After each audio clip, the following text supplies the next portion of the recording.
Hey guys, in today's video, I'm going to give you guys my thoughts on Posh Fest. I'm going to tell you guys some of the new features they announced, and yeah, we're just going to talk about it. Posh Fest was on Friday and Saturday, October 2nd and 3rd. It was virtual this year. Usually it's in person, but it was virtual on Zoom, which is my favorite. JK. I've done so many Zoom calls over the past few months. I'm just like done with Zoom. First off, it started on Thursday night. There was a Posh Fest pre-party hosted by Brad and John. They are known as the Posh Kings on Poshmark, and that was fun. It was 4 hours long. I couldn't stay up for it because I go to bed early because mom was exhausted at the end of the day. So yeah, I was on there for a couple hours, I think like 2 hours. And that was fun. You know, there were like speakers and it was fun. So that was Thursday night. And Posh Fest started Friday at 11 a.m. Eastern time. And honestly, going into it, I knew that it was probably going to be a little bit of a shit show. Just because, you know, it was virtual this year. They'd never done anything like it. Obviously, there's going to be hiccups. So I went into it with like not really high expectations. So yeah, the first thing that I noticed was the Zoom call was super blurry. First of all, okay, I guess kind of backing up. It was free for everyone to watch on YouTube. And then if you paid $25, you got a VIP ticket, which included a swag box. I'll link that video down below if you guys haven't seen it. So yeah, so you got the box and then you got access to the breakout session. It was on Zoom and it was on YouTube. The first thing that I noticed that the Zoom stream was so blurry and it was lagging and the quality was not good at all, but it was like perfect quality on YouTube. So that was kind of disappointing. So yeah, you know, some of the panels, I watched some of them. Obviously I had my kids during the day and I was homeschooling, so I couldn't like watch everything. The panels that stood out to me was called Growth Getters, and I'm actually gonna make a video telling you guys what I learned because I learned some things in that video and I want to share it with you guys. So when it came time for the breakout sessions, I didn't have any issues getting into the sessions except for one, but I noticed a lot of people had issues. Like they didn't get the email with the links, and a lot of people were pissed. There was a lot of complaining going on. It was kind of a shit show.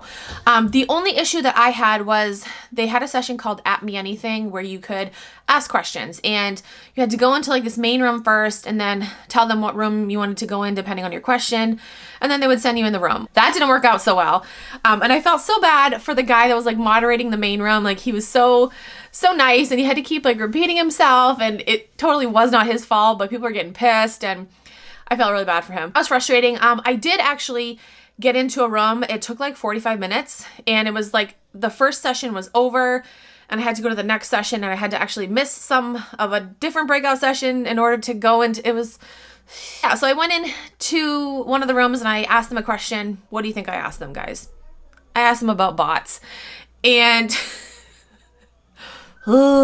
spoiler alert, I'm actually going to make another video talking about bots again and cross-listing websites. I'm actually in communication with Casey, who is Rockstar Flipper. I'll link his channel down below. Great channel, great guy. But yeah, him and I are trying to figure something out, and once we get like the truth, the 100% truth, there'll be a video. So yeah, so I was like, oh, I'll ask him my question because, you know, I've got someone like on camera. You know, it's not like an email. I can like see the reaction.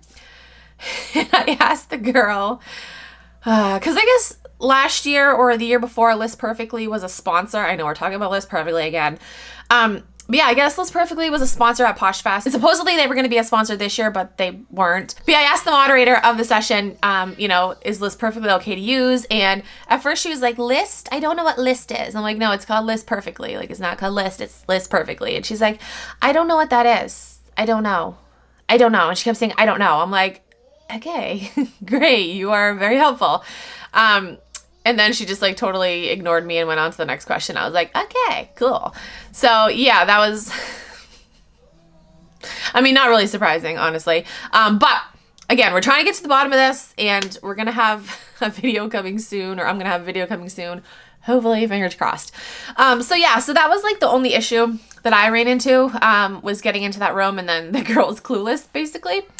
So yeah, so then, you know, the first day ended, and the second day was on Saturday. We had plans to go sourcing, so I watched a little bit of when Manish talked to Serena Williams, like we were on our way to go sourcing. I watched a little bit of that on my phone and I was just kind of like, yeah, okay, you know.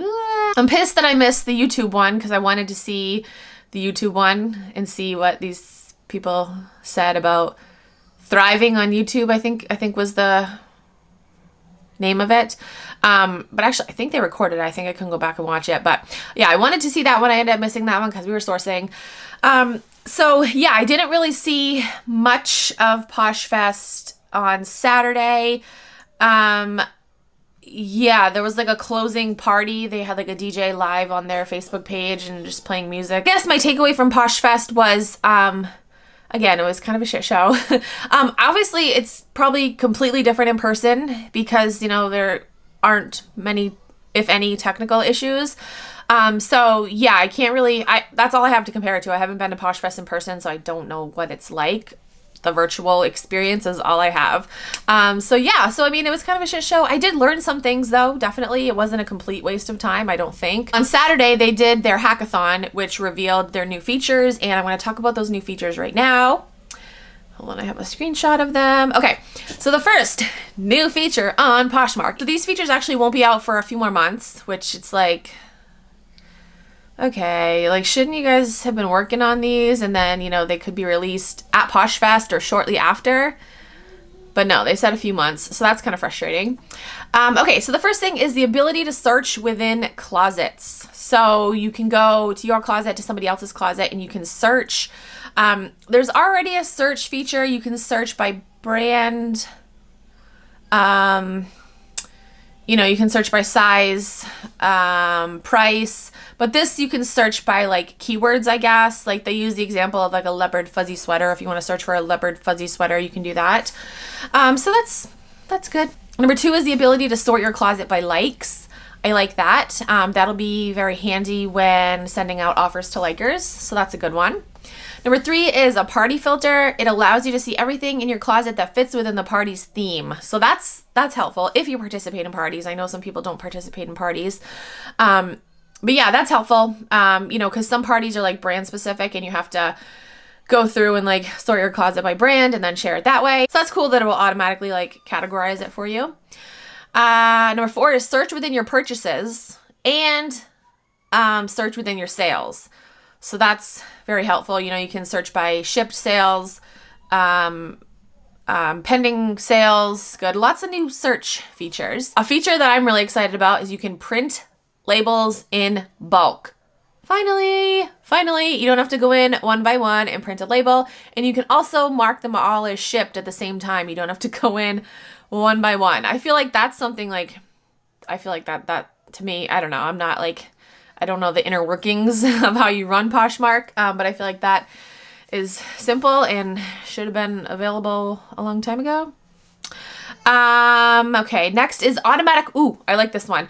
Automatic bundle created with all the likes from a potential buyer. So usually what I would do and what most people would do is if somebody likes a bunch of things, then the seller would create the bundle for the buyer, but now it's going to automatically create a bundle, which is great.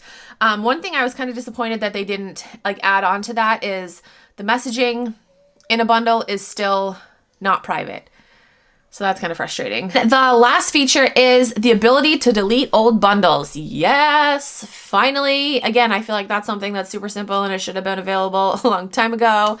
But yeah, I have a shit ton of bundles, like bundles that I've made to purchase myself and bundles that I've made for other people, and you know, it didn't work out or I changed my mind on wanting to buy something. I'm like, I just want to delete it. Like, why can't I just delete it? I literally have to scroll through tons and tons of bundles and it's annoying. So the ability to delete bundles is coming soon, which is great.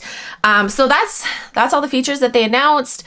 Again, coming within the next few months, which is again frustrating because I would think that they would have them ready, available at Posh Fest, you know, a couple weeks, maybe a month after. But coming soon. So yeah, that is basically it. I am happy that I attended Posh Fest because like I said, I'd never been in person. I didn't know what it was like. Again, I will have a video coming soon telling you guys what I learned in the Growth Getters panel because I did take away some information from that panel and I do want to share it with you guys. But yeah, those are my thoughts. Again, it wasn't a complete waste of money. It was kind of a shit show. You know, it was kind of just like, okay. I did learn some things, but again, you know, it was kind of like, okay. Comment down below and let me know if you went to Posh Fest this year and what your thoughts are. And yeah, that's it for this video. Thank you guys so much for watching. I'll talk to you guys in my next video.